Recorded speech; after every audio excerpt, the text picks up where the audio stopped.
Hello student, कैसे हो आप सभी। उम्मीद है बहुत अच्छे होंगे और बहुत मन लगा के अपनी पढ़ाई कर रहे होंगे। मैं प्रिया स्वागत करती हूँ आपका आपके यूट्यूब चैनल प्री 10 क्लासेस में, जहाँ पर हम पढ़ रहे हैं आज क्लास 10th का चैप्टर नंबर 10। चैप्टर का नाम है मानव नेत्र तथा रंग बिरंगा संसार और इसकी पार्ट नंबर 5 पांचवी वीडियो है आज इस चैप्टर की। इससे पहले मैंने आपको इस चैप्टर की 4 वीडियोस करा दी है। अगर आपने उन वीडियोस को नहीं देखा है तो प्लीज उन वीडियोस को क्रम से देख लीजिए, क्योंकि मैंने आपको पूरा सिलेबस कराने वाली हूँ उसका। और कोई भी टॉपिक पढ़ने से पहले चैप्टर को जब हम स्टार्टिंग से पढ़ते हैं तभी हमें प्रॉपर्ली समझ आता है। अगर आप हमारे चैनल पर नए आए हैं तो चैनल को सब्सक्राइब भी जरूर कर लीजिए और बेल आइकन दबाना ना भूलें, ताकि आपके पास सारी वीडियोस की नोटिफिकेशन समय पे पहुंचती रहे। तो आज हम क्या पढ़ने वाले हैं? आज हम पढ़ने वाले जरा दूरदृष्टिता। ये भी एक दोष होता है आंख में। ये क्या होता है, इस दोष का कारण क्या है, कारण भी बताना है और इसे किस प्रकार से दूर किया जाता है या इसका निवारण क्या है। तो सबसे पहले हम पढ़ेंगे जरा दूरदृष्टिता क्या होता है। अच्छा, अभी हमने कौन से दोष पढ़े हैं? एक तो निकट दृष्टि दोष पढ़ा है और एक दूरदृष्टि दोष, दो ही दोष पढ़े हैं। अब हम पढ़ रहे हैं जरा दूरदृष्टिता। तो जो जरा दूरदृष्टिता दोष होता है ना, इसमें क्या होता है, निकट वाला दोष भी होता है व्यक्ति को और दूर वाला भी। मतलब ना तो निकट की वस्तु सही दिखाई देती और न ही दूर की वस्तु सही दिखाई देती। तो ये जो रोग होता है खतरनाक है उन दोनों से। तो इसमें क्या होता है, इसका निवारण भी हम उत्तल अवतल दोनों लेंसों का उपयोग करके करते हैं। तो चश्मे में दोनों प्रकार के लेंस लगाए जाते हैं इस दोष के निवारण के लिए, तो दोष ये दूर हो जाता है। तो ये बड़ी समस्या है, ना तो पास का देख सकता और ना ही वो दूर का देख सकता इस दोष में। तो इसमें हम लिखेंगे इस दोष से पीड़ित व्यक्ति न तो पास की वस्तुएं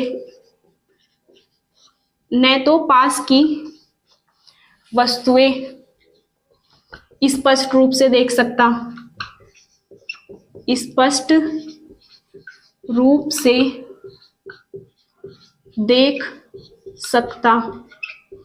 है और न ही दूर की वस्तुएं स्पष्ट रूप से देख सकता है। मतलब देख तो सकता है, स्पष्ट रूप से दिखाई नहीं देता कि बिल्कुल एक्चुअल में क्या है ये चीज।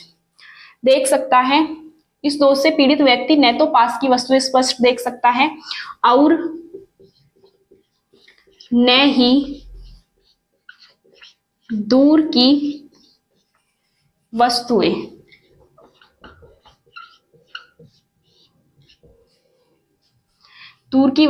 स्पष्ट रूप से देख सकता है।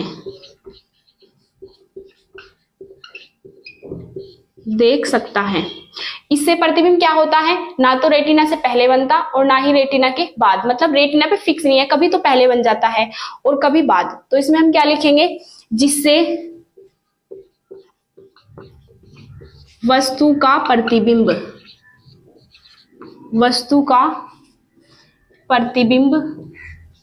रेटिना पर नहीं बनता है। प्रतिबिंब रेटिना पर नहीं बनता है, मतलब फिक्स स्थान नहीं है इसमें। रेटिना के पहले भी बन सकता है, रेटिना के बाद भी, और रेटिना पे तो बनेगा ही नहीं, रेटिना पर नहीं बनता है। इस दोष को क्या कहते हैं हम? जरा दूरदृष्टिता कहते हैं। समझ आ गया होगा उम्मीद है आपको।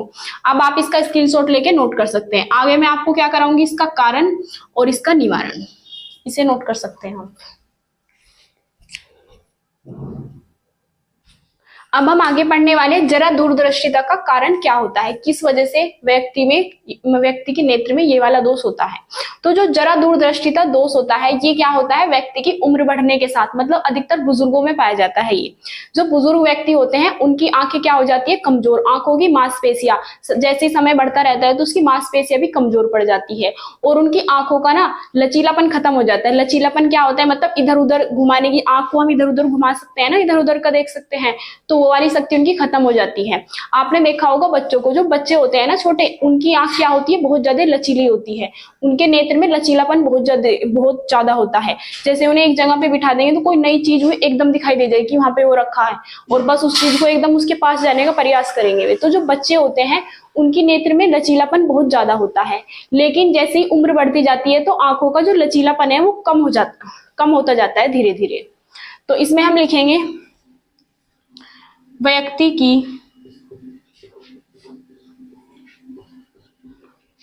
उम्र बढ़ने के साथ साथ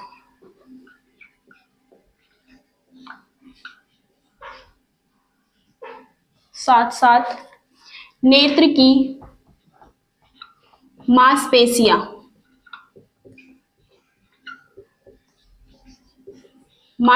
क्या हो जाती है? कमजोर पड़ जाती हैं। मांसपेशियां कमजोर पड़ जाती हैं, जिससे नेत्र लेंस का लचीलापन क्या हो जाता है? धीरे धीरे घटता जाता है, मतलब धीरे धीरे घटता रहेगा वो, जिससे नेत्र लेंस का लचीलापन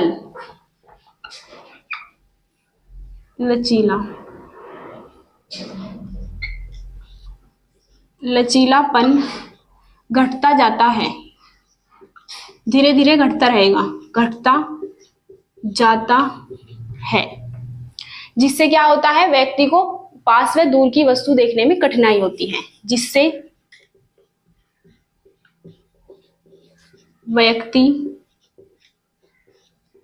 व्यक्ति पास तथा दूर की वस्तुओं को स्पष्ट रूप से नहीं देख पाता है।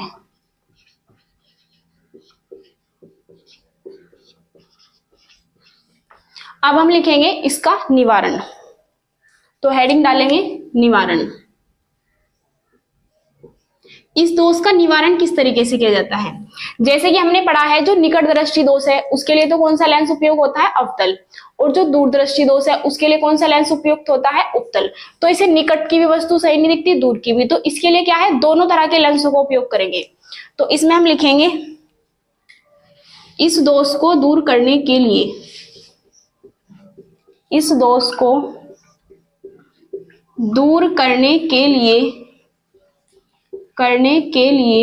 व्यक्ति के चश्मे में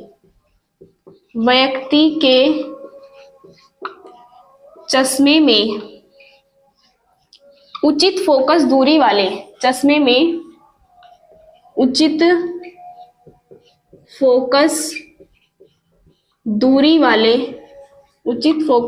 वाले उत्तल तथा अवतल, दोनों तरह का लेंस लेंगे, उत्तल भी और अवतल भी। उत्तल तथा अवतल लेंस का उपयोग किया जाता है।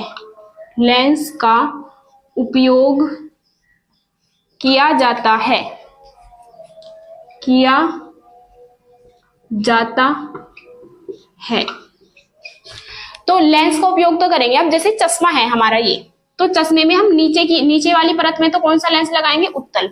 और जो ऊपर वाली परत है, जो मतलब बाहर की साइड होगी, उसमें कौन सा लेंस लगाएंगे? अवतल। तो इसमें हम लिखेंगे चश्मे में नीचे की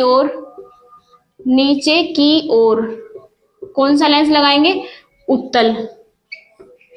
तथा ऊपर की ओर कौन सा लेंस लगाएंगे? अवतल। ऊपर की ओर अवतल लेंस लगाया जाता है। अवतल लेंस लगाया जाता है, जिससे वस्तु का प्रतिबिंब कहां पे बनने लगता है? रेटिना पर, तथा वस्तु स्पष्ट रूप से दिखाई देती है, जिससे वस्तु का प्रतिबिंब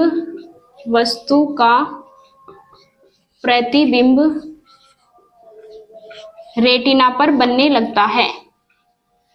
रेटिना पर बनने लगता है तथा दूर तथा पास की वस्तु को व्यक्ति स्पष्ट रूप से देख सकता है, जिससे व्यक्ति को पास तथा दूर की की वस्तुएं स्पष्ट रूप से दिखाई देने लगती हैं। स्पष्ट रूप से दिखाई देने लगती हैं, देने लगती है। अभी आपका क्वेश्चन पूरा हो चुका है, आप इसका स्क्रीनशॉट लेके नोट कर सकते हैं। और जैसे कि मैं आपको पढ़ाती हूँ, जैसे मैंने हेडिंग डाल ली है तो आप मेरे साथ साथ भी लिख सकते हैं, निवारण हेडिंग डाल के मेरे साथ साथ भी लिख सकते हैं। उससे क्या होगा, आपका बाद में लिखने का जो है टाइम बचेगा। और मैं बता देती हूँ, अगर आपने पिछली वीडियोस नहीं देखा है तो प्लीज उन्हें भी देख लीजिए। सारे प्रकार के दोस्त मैंने करा दिए हैं। आज बस पार्ट नंबर 5 पांचवी वीडियो है। इससे पहले आपकी 4 वीडियोस छुटी है इस चैप्टर की, तो ये चैप्टर आप पूरा पढ़ लीजिए और सबके नोट्स भी बनाइए। और अगर आप चैनल पर नए आए हैं तो चैनल को सब्सक्राइब जरूर कर लीजिए और जो बेल आइकॉन है उसे भी दबाना ना भूले, ताकि आपके पास कोई भी जो वीडियो मैं डालूं वो समय पर पहुंच जाए। डेली एक वीडियो आती है। तो कल हम कौन सा पढ़ेंगे, पार्ट नंबर 6 पढ़ेंगे। अब आप इसे नोट कर सकते हैं।